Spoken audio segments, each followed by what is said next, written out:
Education in the 1920s Review. Attendance. In 1914, close to 1 million students attended high school regularly. In 1926, that number was now close to 4 million. Many students were now in attendance because industrial jobs now required a higher education. High schools began offering more than just the core classes in the 1920s. Offering more classes allowed training for certain jobs. There were many challenges with education.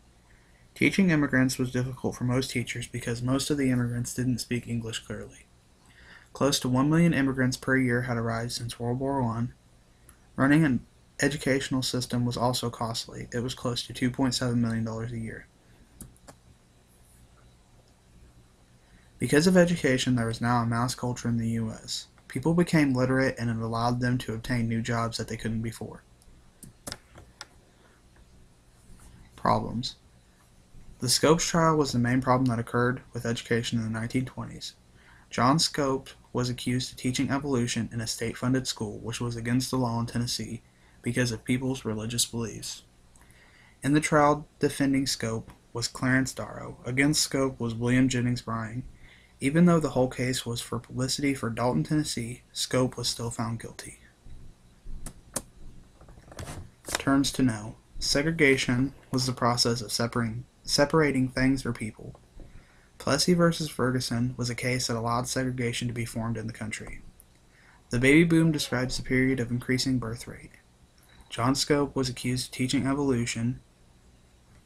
The Scopes trial was the name of Scope's court hearing. Clarence Darrow represented Scope in the trial. William Jennings Bryan was against Scope in the trial, and Dayton, Tennessee was the location of the Scopes trial. A comparison of Lawrenceville High School in the 1920s versus now. In the 1920s, there were 14 faculty members, 70 seniors, 65 juniors, 90 sophomores, and 160 freshmen. There were only a few clubs like drama and agriculture. The only sports offered were football, basketball, and track. Only common classes like English, math, and science were offered, and the school was segregated.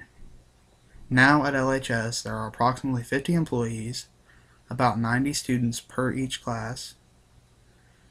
Multiple clubs like Beta and SAD, and sports like baseball and volleyball are now offered. There are multiple classes to choose from now, like history and agriculture classes, and the school is not segregated anymore.